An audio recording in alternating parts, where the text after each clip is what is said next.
Hey peeps, Amma here. Welcome back to my channel. Today we'll be talking about the importance of caregivers in offering children with full development.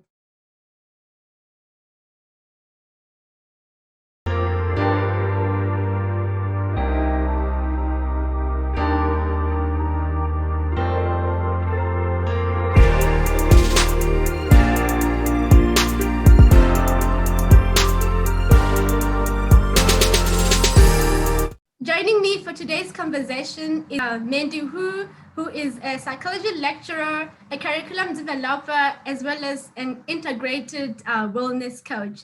Thank you so much, Mandy, for joining me for today's conversation. Thank you for having me. It's a pleasure. Just to give a background, what exactly is full development and why is it even important, especially this period?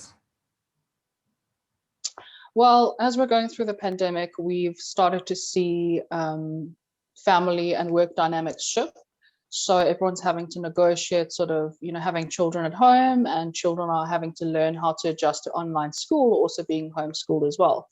So when we look at development, we want to have children school ready so that they're prepared to be contributing members of society. But what isn't emphasized enough sometimes where we're lacking resources is whole child development in the sense that, they should be able to do school subjects like math, English, accounting, all of those things that they need, but also look at alternative extracurricular activities, being able to do sports, being able to do arts.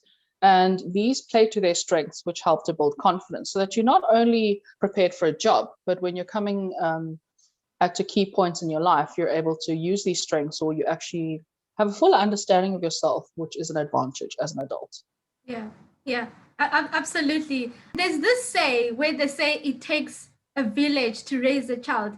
From your understanding and using your experiences, what exactly do they mean by this? And why is it even important to venture into this collaboration as far as raising a child is concerned? So I myself don't have children. Do you have children? Yeah, I have one lovely one.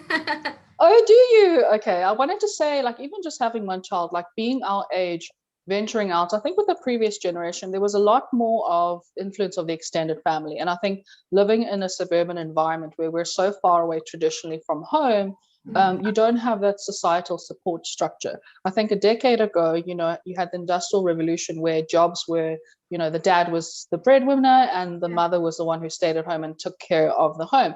These days, we don't have that, with men and women playing on equal ground in terms of professional development and careers. We now have shared responsibility. And sometimes those responsibilities are out of balance in the sense that it becomes too much because we no longer have the grandfather or grandmother around. So by default, school becomes an extension of that, the community, church, or like aftercare.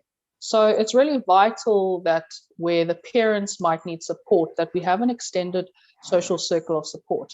And where I lecture, I actually have a lot of my students are Bachelor of Education students, and I'm the only one in the faculty that doesn't have an education background. So through their eyes, I'm actually able to see the importance of them doing their practical in their Cape Flats and stories of children whose parents aren't around and the dire effects of that, where kids are left to their own devices on the street and then the gangsters raise them.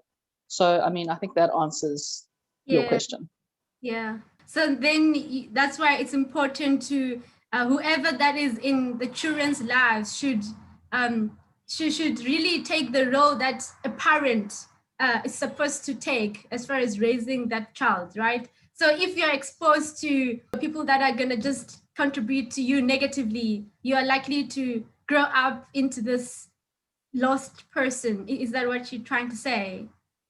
Yeah, of course. I mean, we say it, it seems like a cliched, obvious thing, but just to give you a stark contrast and an example, one of my students, I get them to come back and we debrief and we chat about, okay, which child was most influential for you? Because each year they have a practical school that's different. They get subjected to different types of schools, private, government, different types of communities. And one that really stood out for me was a 9-year-old. I think they were doing my understanding was grade 3. And this child for a while didn't come to school. And when my student investigated, it turned out that he was hanging out with gangsters on the street. And part of their initiation was to shoot somebody. So for somebody at 9 years old to handle a gun and to really think nothing of, taking someone's life, that became the dynamic that he was used to. And that's what they grow up with. And 9, 10, 11, when they start to become influential and you have development of the brain, you really want them to be around people that are good influences. Yeah. I think I sort of struggle to understand, how can somebody get into the 26s, the 27s, 28s? If you're not in Cape Town and you're watching this, those are our number gangs on the Cape Flats. And when I look at those men, there's a hierarchy, there's a system of understanding, and there's a brotherhood. And I just thought, well, if you grow up in that and you don't see anything else different in the world, of course it becomes hard to leave it, Yeah. Again, for those who aren't from Cape Town or South Africa, that type of gangster lifestyle becomes a code that they don't walk away from. The only time they leave the gangs is, if they lose their lives and they kind of die in a shootout. That's kind of the unspoken culture of the gangsters on the Cape Flats. So then that begs the question, would you have your child look up to a role model at school, like a teacher who's a positive influence, or would you have your child run around wild with gangs? Yeah, absolutely. We also have immediate caregivers, right? So like parents and guardians. I know you probably kind of touched on this earlier on, but what gap do they fill in a child's lives? When you're born and you have to grow up in this family or in this community, you surely need an immediate caregiver. What exactly do those people do as immediate caregivers? Yeah, so this is a good question, because I think you're also talking about when there aren't immediate, parents, traditionally parents as caregivers.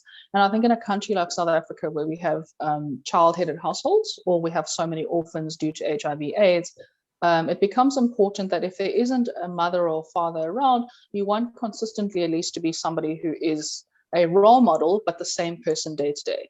Children, when they have no knowledge of what is structure, what are rules, what are morals, you need somebody who can consistently be around to model that. That's what's so important. And that's why if you see with kids, they go through phases where it's like they're 4 years old and they're like Thomas the Train, or they get to 5 or 6 and they start to get exposed to movies we watch and they love superheroes. So that's the importance of being able to dream, and sort of in their minds, they don't have an abstract idea of the world and the possibility. And we fill that gap for them, where they can't see future dangers or bad choices. We are the leaders, we are the determinants of what they get exposed to and what they dream about. So what type of figure, what are you modeling, what type of culture are you passing down, what legacy are you creating or giving to this child, whether you are a parent, a grandparent.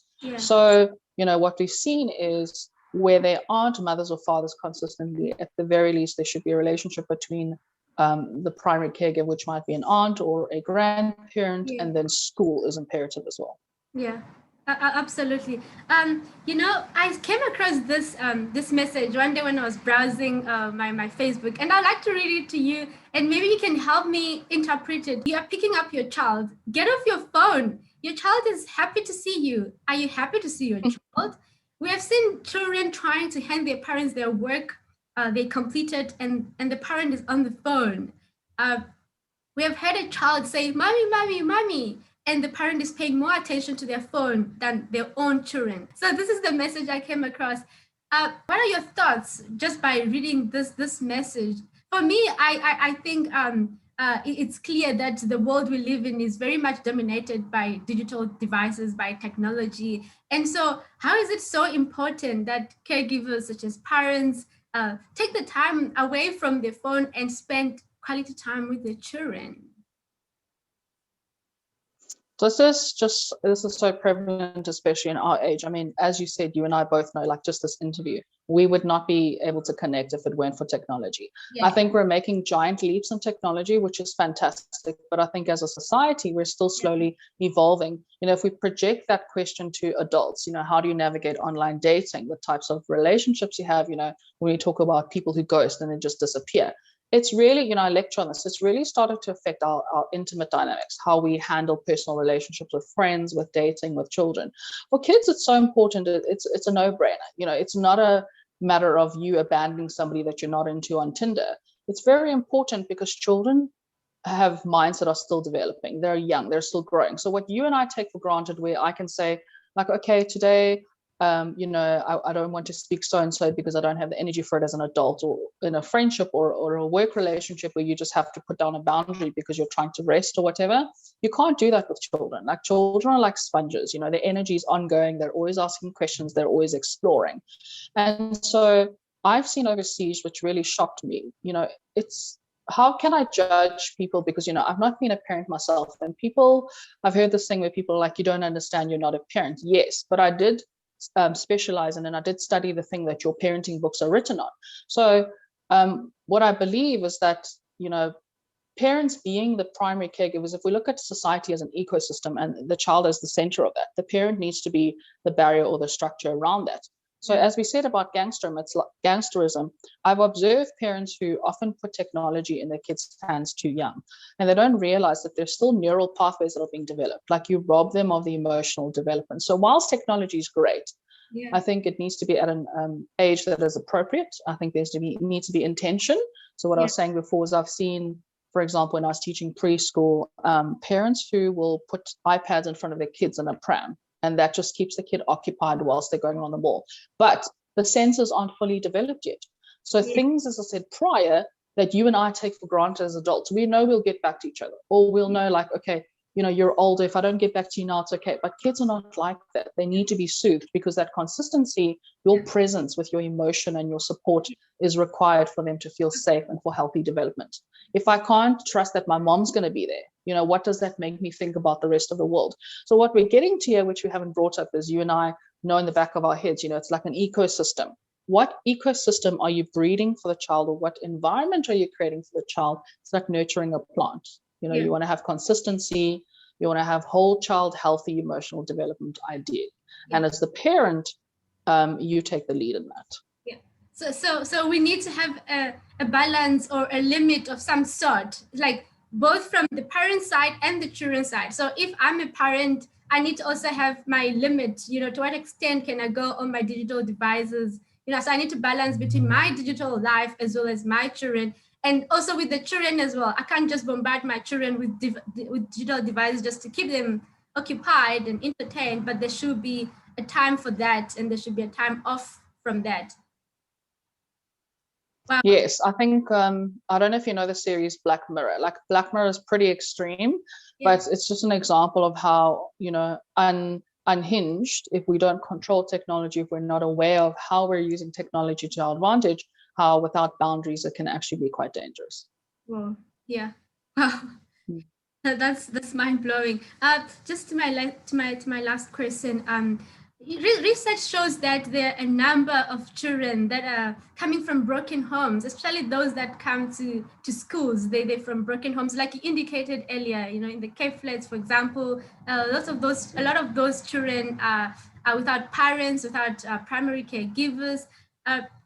What can the community do to help these children? Or maybe specifically, should schools and teachers take the role of the primary caregivers, which these children don't have? Because obviously they deserve stable and long-term relationships, but because they don't really get that, should schools and teachers take up this role? If they should, how can they successfully do this?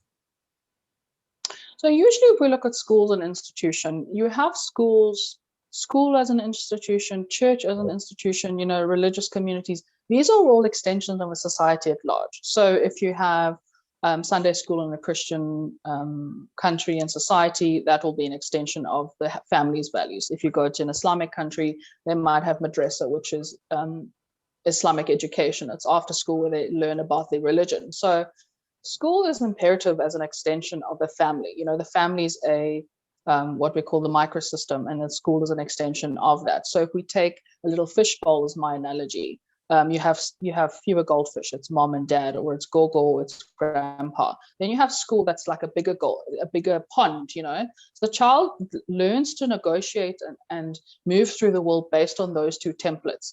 So when you have the family alone, it's not enough. Like, the school will be an extension of that. Generally, if you come from, for example, an Islamic family, it's unlikely that the parents are going to take, their child and put them in a Buddhist school, for example. So the school acts as a support structure. So where there aren't parents, there needs to be a reciprocal relationship where the community holds that little microsystem in place. You've got this big pond. What happens if we lose the goldfish bowl? At least there's a pond that the child can fall into. If the mom's at work, there needs to be some sort of support system or communication that makes sure while the mom's away, she's supported, she can work and have peace of mind whilst the child is at aftercare or something. And where you don't have the parent watching the children because they're so burdened with earning a living, and you don't have the school who's involved, you have the child falling into the gap and getting caught up in the gangster culture.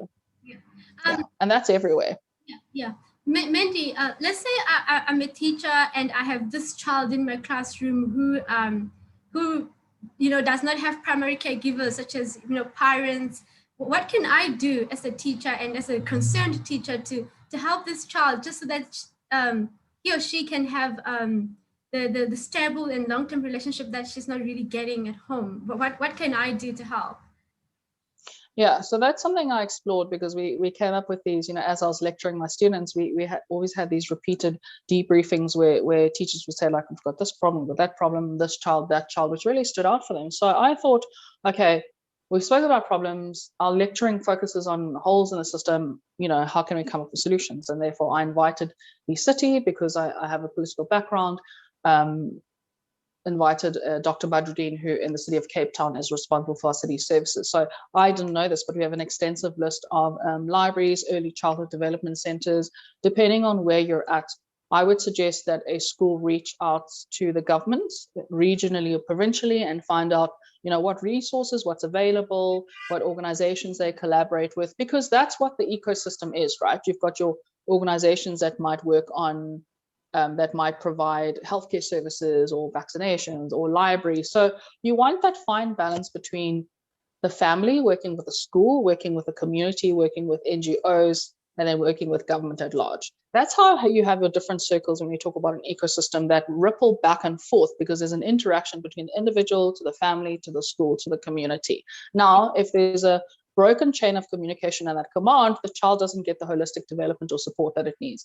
And by default, the family doesn't get its support. Like, for example, if they can't afford food, is there a feeding scheme that the school's collaborating with, so that the child gets at least maybe 2 meals or 1 meal for the day, which often happens. So I think teachers get their schooling, and I'm not sure about you because this is your also your field of expertise.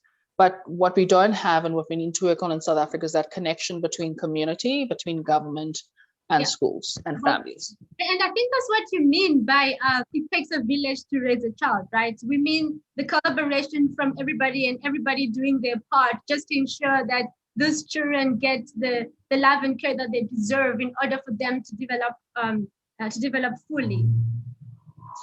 Yeah, you're making me actually think of, because I'm next to a Christian school here, which is considered middle class, and I just thought, okay, fine, maybe you don't come for Cape Flats, because that's the example I keep using. Maybe you are rich enough. Maybe you are rich enough that you can pay for a nanny, you can pay for a French teacher, you can pay for an au pair who's studying education and who does give your child that support and attention when you're at work. But at the end of the day, you still don't have that relationship. You don't have the relationship between your various layers of society. And if you think about it, somebody who pays everyone to take care of their child and do your parenting for you, ultimately you grow up with a child that isn't connected to the parent. They aren't, is that holistic development? Sure, you can pay for all sorts of professionals to give your child education, which I think people with money do. But I know personally, if I could help it, that's not ideally how I would like my child to be exposed to society. Absolutely. It doesn't feel integrated. Yeah, not at all. Wow. Thank you so much. Thank you so much, Mandy. I enjoyed talking to you. Thank you for coming through and sharing your experiences and your thoughts as well regarding the importance of caregivers in offering children full development. Truly appreciate your time.